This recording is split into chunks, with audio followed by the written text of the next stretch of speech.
أعوذ بالله من الشيطان الرجيم.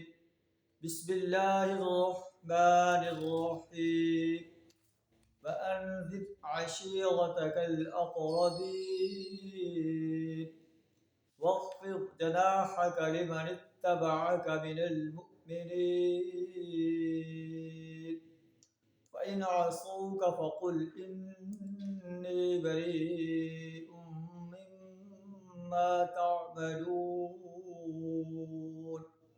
صدق اللہ العظیم.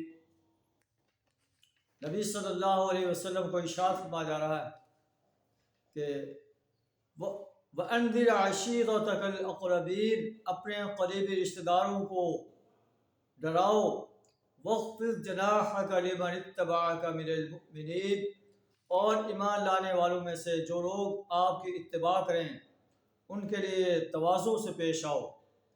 فَإِنْ عَصَوْكَ، اگر وہ آپ کی نافرمانی کریں تو ان سے کہہ دو انی بریء مما تعملون، جو کچھ تم کرتے ہو اس سے میں بری الذمہ.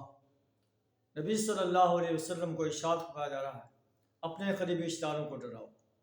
کیا ہم بھی اپنے قریبی رشتہ داروں کو اللہ کے عذاب سے خبردار کرتے ہیں، انہیں قرآن کی دعوت پیش کرتے ہیں اور ان کے لیے ایسے ہی ہم احساس کرتے ہیں کہ وہ جیسے نبی صلی اللہ علیہ وسلم کرتے تھے کہ وہ جہنم کی آگ سے بچ جائیں؟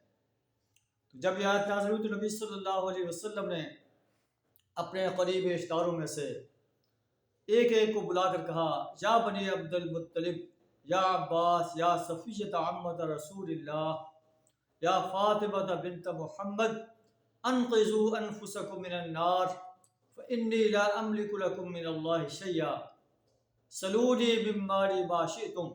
آپ نے ان کو ایک ایک کو پکار کر کہا کہ اپنے آپ کو جہنم کی آگ سے بچاؤ، میں قیامت کے روز تمہارے کوئی کام نہیں آ سکوں گا، میں البتہ میرے مال میں سے جو چاہو میں تمہیں دے سکتا ہوں.